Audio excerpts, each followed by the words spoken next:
안녕하세요. 저는 40대 여성으로 남편과 애들을 키우며 그럭저럭 평범하게 살아가고 있는 주부입니다. 평소 이 채널의 애청자이기도 하고요. 제가 시집살이 고부관계 등이 그닥 좋은 편이 되지 못해서 늘 이 채널을 통해 남들은 어떻게 행동하고 사는지 많이 엿보며 살았었는데, 이번엔 제가 저같이 채널을 시청하고 계실 분들을 위해 제 일화를 들려드리며 조언을 드릴 차례인 것 같네요.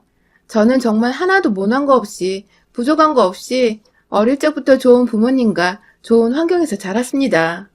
저희 부모님 두 분 모두 지금의 저와 남편처럼 그냥 평범한 회사를 다니는 직장인이었고 주부였는데, 서울에서 나고 자란 저희 할아버지가 사셨던 땅이 금싸라기가 되며 땅값으로 돈을 많이 벌었고, 그 돈을 다 6자식에게 나눠주셨는데도 한 사람당 받게 된 유산이 제법 많아서 고모들과 아빠 그리고 삼촌들까지 모두 부유하게 살 수 있었죠. 다들 할아버지 따라서 땅을 사거나 임대업에 눈을 돌려보겠다고 하던 일도 그만둔 채 뛰어들 동안 저희 아버지는 그냥 잘하는 게 회사에서 일하는 것뿐이라며 끝까지 하시던 일을 그만두지 않으셨고, 돈은 모조리 살림을 책임지는 저희 어머니께 맡겼어요. 그런데 이 무슨 럭키한 일인지 아버지는 아버지대로 성실하게 다니던 회사에서 일이 잘 풀려 승진도 잘하셨고, 그런 남편을 보며 내조할 맛이 나는지 어머님도 어머님대로 있던 돈으로 작은 주택부터 시작해 사고 파는 임대업에 고모 따라 뛰어드셔서는 돈을 많이도 저축할 수 있었죠. 원래부터 부유했던 편이었는데 덩달아 더 친척들까지 다 경제적인 여유가 생기는 바람에 저의 돈에 대한 개념은 정말 안드로메다로 향해버렸죠. 그냥 아끼지 않아도 척척 더 쓰라고 돈을 내어주시는 부모님이 계셨기 때문에 돈에 대한 걱정을 따로 해본 적이 없었던 것 같아요. 다행인 건 부모님이 망나니처럼 살다가 재산을 상속받은 것도 아니었고, 모두가 제자리에서 제 역할을 열심히 하시면서 자연스레 재산을 모으셨던 것이어서 그런지 다행히 전 돈에 대한 개념만 없을 뿐 제 일은 무조건 열심히 해야 하는 거라는 배움을 얻었죠. 자기 일에 최선을 다하고 열심히 살다 보면 가진 돈을 누릴 자격이 더 있다는 생각을 하곤 했어요. 그런데 이 제 사상이 좀 이상한 방향으로 가닥을 잡았어요. 제 꿈이 현모양처였거든요. 그 당시에는 왜 그렇게 생각했는지 모르겠지만 전 좋은 남편감을 열심히 찾아서 결혼을 하고 열심히 내조하는 게 제가 제 일에 최선을 다하고 잘 사는 것이라고 생각을 했어요. 내조를 잘하는 현모양처라면 어머니처럼 돈을 쓰고 굴리는 자격을 누릴 수 있지 않을까 싶었던 것이죠. 그리고 이러한 제 꿈은 대학에 가서야 조금씩 실행이 되었습니다. 꿈이 현모양처니 하고 싶은 공부나 직업이 딱히 없었고, 그래서 고민 없이 가장 안정적으로 입학이 가능했던 대학의 과를 선택했어요. 그렇게 입학을 하고 나서 지금의 남편을 처음 만났죠. 남편은 저보다 3살 위에 같은 학과 선배였습니다. 군대를 갔다 막 돌아온 소위 말해 촌티가 팍팍 나는 복학생이었죠. 여중여고를 나오며 남자들과 한 공간에서 수업을 들어본 적이 까마득했었던 저는 대학 생활이 그저 신기하고 다 재밌었어요. 명문대까지는 아니더라도 나름 괜찮은 대학이었기 때문에 여기서 그냥 남편 될 사람 하나를 골라서 평생을 현모양처로 살면 되겠다 싶었죠. 그중 남편은 제가 가장 먼저 찜해놓았던 남자였어요. 그 당시 남편도 겨우 20대 중반이었는데 과묵하고 진중하고 또 매사에 성실한 모습이 갓 20살이 되었던 제 눈에는 그저 어른스럽고 또 존경스럽기만 했죠. 공부도 어찌나 잘하던지 매번 꽈탑을 유지하고 친구들 사이에서도 평판도 좋은데 그 사이에서 나서는 건 싫다며 또래들처럼 왁자지껄 떠들거나 잘 웃지도 않았던 남편은 늘 제게 미스테리한 존재였어요. 소위 말해서 시크하다고 표현을 하잖아요. 우리 남편이 딱 촌스러운데 시크한 정체를 알 수 없는 그런 남자의 표본이었답니다. 그런데 이런 남편과 어떻게 부부가 되었냐고요? 바로 오해 때문이었어요. 남편의 친구였던 저희 학과 한 선배가 저를 짝사랑한다며 고백을 하려고 한 적이 있었어요. 혼자 꽃다발의 케이크인지 뭐였는지 지금까지도 알 수 없는 작은 상자 하나를 들고서는 학교에 왔는데 저와 만나기로 한 장소에서 잠깐 그걸 저희 남편한테 맡겼었나 보더라고요. 전 그것도 모른 채 그 장소에 나갔다가 남편이 저한테 고백을 하려고 친구를 통해 절 부른 건가 싶어서 옳다구나 하고 남편에게 사귀겠다고 무턱대고 고백을 먼저 해버렸고요. 지금 생각하면 아주 창피하고 아찔거리고 오글거려 죽겠는데, 당시엔 정말 평소에 눈여겨보던 사람이 날 좋아하고 있었구나 하는 생각에 제정신이 아니었답니다.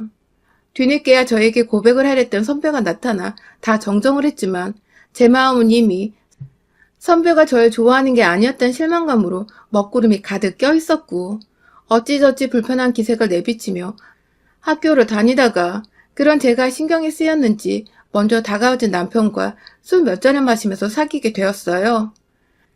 남편은 친구들에게 친구가 좋아하는 여자를 뺏어갔다는 소리를 들으며 졸지에 총만 받고 평판 줬던 인간에서 쓰레기보다 못한 인간으로 전락해버렸지만 크게 개의치 않는 눈치였어요. 그때 알았죠. 남편도 절 처음부터 좋아하고 있었다는 것을요.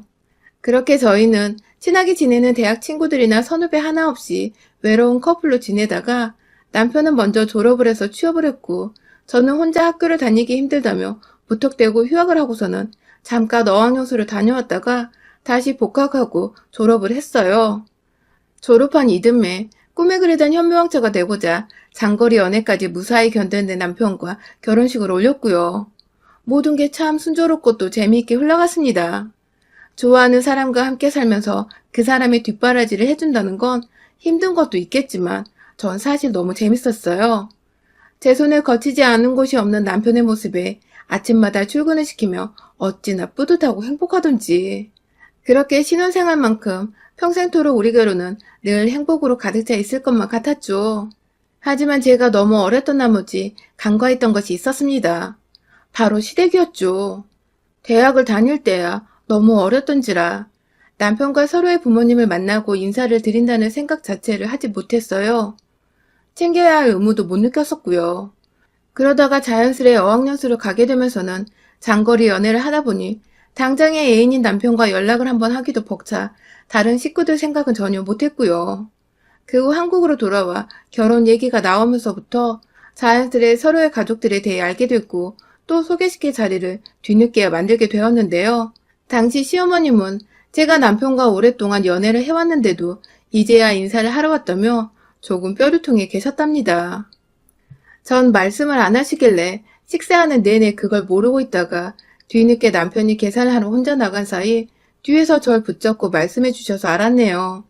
이렇게 할 말을 툭 내던지시는 시어머니의 성격을 그때 더 예상해봤어야 하는 건데 전 또 제가 어려서 잘 몰랐다면서 그날 시어머니 앞에서 한참을 죄송하다고 앞으로는 자주 연락을 드리고 찾아뵙겠다며 잘못한 것도 없는데 죄송하단 말을 몇 번이고 했었네요.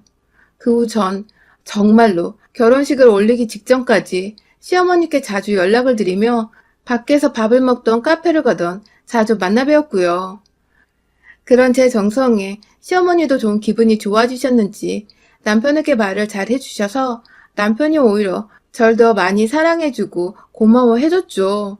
그런데 모든 게 완벽했던 결혼식까지 마무리를 짓고 신혼집으로 입성했던 날, 그날부터 뭔가 삐그덕거렸어요. 여행을 끝마치고 집에 도착해 각자의 부모님께 도착했다는 인사를 드리고 있는데 시어머니가 남편의 수화기 너머로 절 급하게 찾으셨어요. 전화를 건네받아 무슨 일이시냐고 물어보니 시어머니는 대뜸 시댁에 먼저 연락을 해야 하는 거라며 친정 어머니와 통화하고 있는 제게 전화를 당장 끊을 것을 요구하셨어요. 부부가 함께 수화기를 맞들고 시부모님께 예의를 갖춰 전화를 올린 후 그 다음에 친정이 전화를 하는 게 맞다면서. 신혼여행 후 긴 비행으로 피곤해 쩔어있는 저를 마냥 훈계하시던 시어머님은 그렇게 제가 정말 친정과의 전화를 끊고 나서 네네 하며 수긍적인 대답을 몇 번이고 올린 후에야 푹 쉬어라 하는 말과 함께 전화를 끊으셨습니다. 이게 무슨 경우인가 싶어서 어이가 없는데 신혼부터 시댁 문제로 남편과 싸우거나 얼굴을 붉히고 싶지 않아서 겨우 참아냈네요. 그 후 시어머니와 잦은 왕래가 있었던 것도 아니었지만 친정처럼 시댁도 서울에 있었기 때문에 절 불러내면 만나야 하는 일이 많았어요. 소위 며느리들이 모두 힘들어하는 김장 담글 때 불러내시는 거 기본이었고요. 동네 아주머니들과 주민센터에 가서 노래 교육을 받으시다가도 픽업을 하며 차 있는 저를 불러내기도 하셨어요. 매주마다 수업이 끝나면 말이죠.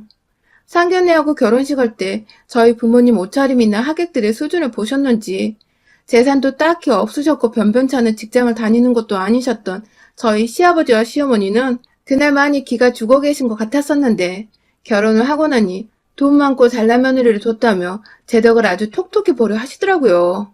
그나마 남편이 시아버지를 닮은 건지 우리 시아버님은 점잖으시고 말도 별로 없는 과묵한 편이셔서 저와는 집에서 다 같이 밥을 먹을 때 말고는 딱히 볼 일도 없으셨고 얘기할 기회도 별로 없었지만 시어머니는 달랐어요.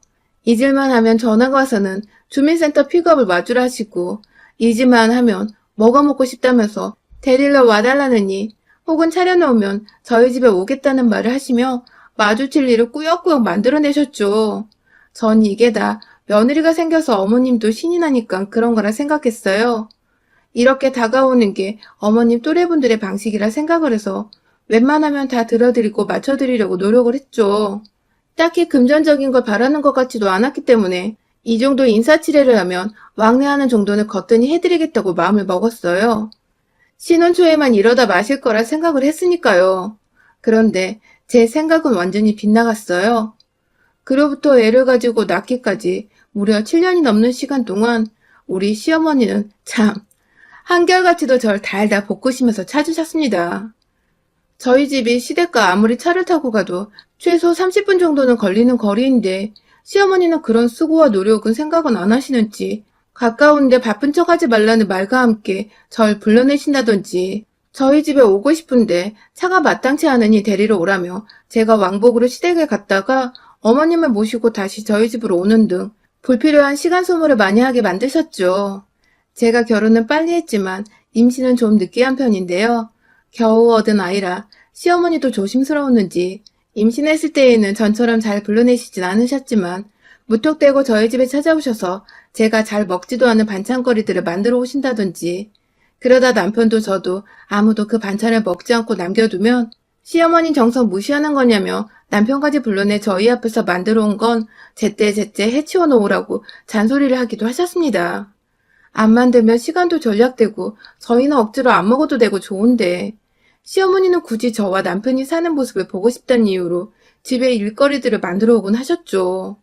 점점 그런 시어머니의 막무가내 행동들이 제 힘에 붙였지만 전 또 저대로 그것마저 아들을 향한 사랑이시겠지 하며 최대한 좋게 생각해보려 했습니다. 안 그럼 싸우고 완전히 등지고 사는 방법밖에 없었으니까요. 그러다가 남편이 회사 발령이 나는 바람에 경남 지방으로 내려가게 되었습니다. 남편 혼자 보낼 수가 없어서 저도 아이 데리고 서울을 떠나기로 결심을 했죠. 그렇게 얼떨결에 저희 가족은 거의 10년을 나고 자란 서울을 떠나 지방에서 거주하게 되었어요. 그간 시어머니와도 당연히 왕래는 있었습니다. 명절이면 어김없이 저희가 서울로 올라가 부모님께 인사를 드렸었죠.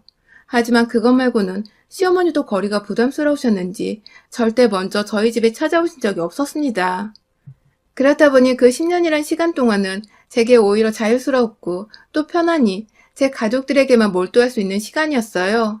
그 사이 둘째 아이가 또 생겨났고 그래서 친정엄마의 손길이 필요해 잠시 서울 친정집에 머무르기도 했었는데 이상하게 시어머니는 제가 친정에 있다고 하니 손주 보러 오는 것도 불편해하시고 그냥 잘 지내다가 집으로 돌아가란 말만 남기시더라고요. 그렇게 지방에 내려가면 한동안은 어머님이 아이를 못 보실 테니 조금이라도 보시라고 몇 번이고 친정에 오셔도 된다는 말을 전했는데 끝까지 거절하신 우리 시어머니. 그 후로도 굳이 먼저 보고 싶다는 말씀을 안 하시길래 전 저대로 시어머니 생각을 해서 지방으로 다시 내려가기 전에 아이를 데리고 시댁에 한번 들렸습니다.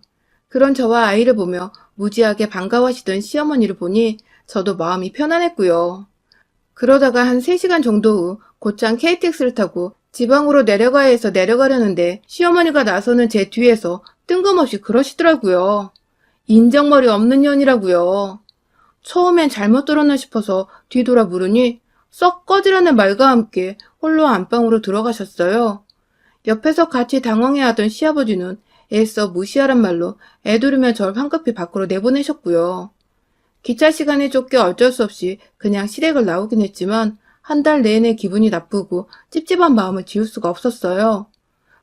그렇다고 먼 지방에서 서울로 굳이 전화를 걸어 수학에 대고 어른한테 따질 수도 없는 노릇이고 자연스레 저도 육아를 하느라 바쁘다며 그 일을 잊게 되었고, 다음에 명절에는 또 아무렇지 않게 저를 대하시길래 어머님도 잊으신 줄 알고 저도 머릿속에서 지워버렸습니다.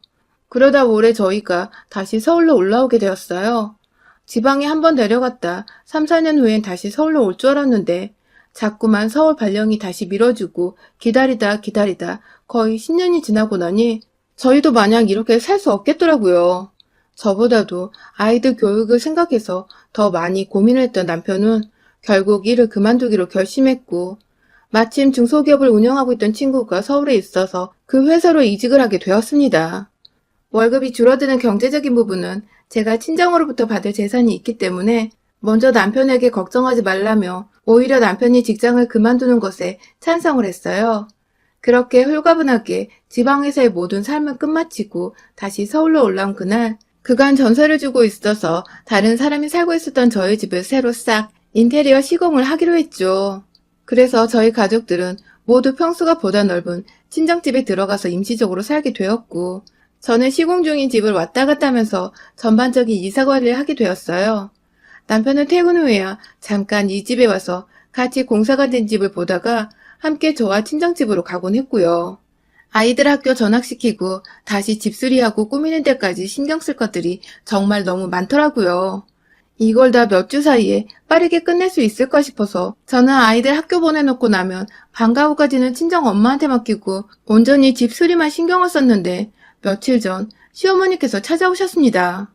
저한테 미리 말씀도 없으셨는데 제가 여기 공사 관리를 하고 있다는 소리를 남편한테서 들었는지 제가 있는 걸 알고 오셨더라고요.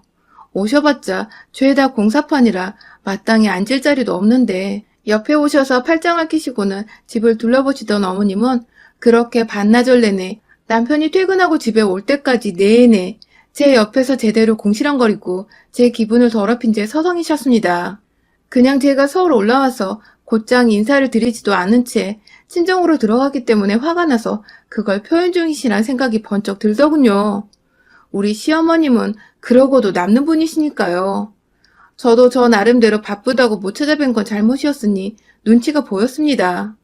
제 딴에는 남편이 친정에서 눈치 보며 살지 않을까 싶어 하루라도 빨리 이 집으로 들어오고자 공사에만 집중을 했던 것인데 시어머니 입장에서는 섭섭하실 수 있었으니까요. 막 억지로 구석에 자리를 만들어 시어머니를 앉히고 중간중간 음료수도 사다 드리고 점심도 챙겨드렸습니다. 하지만 시어머니는 처음에 가만히 계시더니 점점 제가 잘해드리고 비율을 맞춰드리려 하자 그게 또 익숙해진 건지 말이 많아지셨어요. 제가 살 집에 제가 선택한 인테리어 벽지를 보고 색이 고닥다리라며 궁시렁거리질 않나.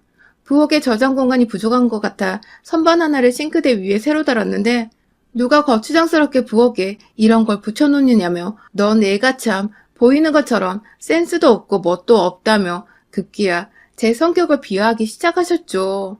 뒤에 인부들도 계시고 듣는 사람이 있는데도 무턱대고 절 흉보시는 시어머니 때문에 얼굴이 몇 번 빨개지기까지 했어요. 일부러 안 들으려고 멀찌감치 떨어져 인부들과 얘기를 나누고 있으면 꼭 옆에 찾아와서는 인부들을 향해 얘 얘기 듣지 말고 알아서들 시공을 하라고. 애가 지금 집을 다 망쳐놓고 있는데 얘기를 나눌 게 뭐가 있냐며 급기야 그 사람들에게 제 흉을 봤죠. 정말 너무 힘들고 지친 와중에 시어머니까지 이러시니 뚜껑이 여러 번 열렸습니다. 입 밖으로 정말 닥치시란 욕이 막 튀어나올랑말랑 하는 중이었어요. 그러다 남편이 집에 왔어요. 공사판인 집에 자기 엄마가 떡하니 서 있는 걸 보고 남편도 흠칫 놀란 눈치였어요.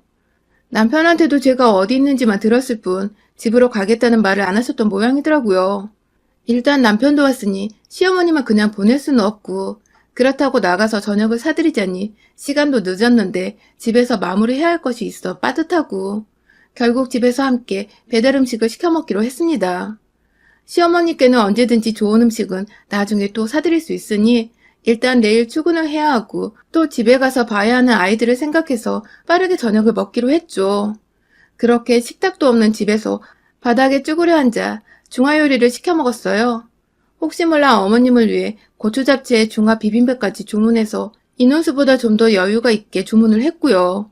그런데 처음에 주문 전화를 할 때부터 표정이 좋지 않으셨던 시어머니는 이내 음식들이 도착해 저희가 하나둘 수저를 들기 시작하자 완전히 기분이 상하셔서는 갑자기 밥 먹고 있는 저희 앞에서 뭐 이런 정신 나간 년이 다 있냐며 욕을 퍼부으시는 게 아니겠어요? 제가 정신 나간 년이라는 거예요. 시어머니를 앞에 두고 중국 요리를 시키냐고. 식탁도 없이 바닥에 쭈그려 앉아 먹게 하냐며 막 따지고 욕을 퍼부으시다가 결국 이건 너나 먹으라며 앞에 있던 볶음밥을 엎으셨어요. 하루 종일 서서 일하다가 시어머니까지 상대하려니 정말 미쳐버리겠더라고요. 누가 오라고 한 것도 아니고 이렇게 힘들고 휴식을 취할 것도 제대로 없는 거라니까 안 불렀던 건데 제멋대로 와서는 하다 그냥 보내드리기 죄송해 저녁을 사드리니 음식 투정까지 하고 앉아있는 우리 시어머니. 눈앞이 까마득해질 때 남편이 그런 시어머니를 향해 그만 좀 땡깡을 부리시라고 한마디를 거뒀고 그러자 시어머니는 더 불같이 화를 내며 마귀를 갈기 시작했어요. 며느리 하나 때문에 아들놈도 이렇게 변한 것 같다며. 태생이 말수가 없고 진중한 사람이었는데 갑자기 그걸 며느리 탓을 하는 시어머니. 저한테 손가락질하며 네가 나를 우습게 알아서 생긴 일이니 네가 책임지라고 아들을 물어내고 급기야 이혼해서 내 집안에서 나가라며 쌍욕을 퍼붓는데 캬. 저도 해탈을 했는지 헛웃음이 나오더라고요. 그런 저를 향해 몇 번 손으로 제 어깨를 치는 시어머니께 앞에 놓여진 시어머니 드리려고 일부러 산 그 고추 잡채를 확 엎어버렸습니다. 하마터면 그릇채로 시어머니를 때릴 뻔한 걸 겨우. 그릇은 제 손으로 막았지만 그 사이 흘러내려 난리난 양장피 재료들로 뒤범벅이 된 시어머니는 음식에 든 특유의 겨자 소스 때문인지 여기저기 다 따갑다며 남편을 붙잡고 막 울먹이기 시작하셨어요.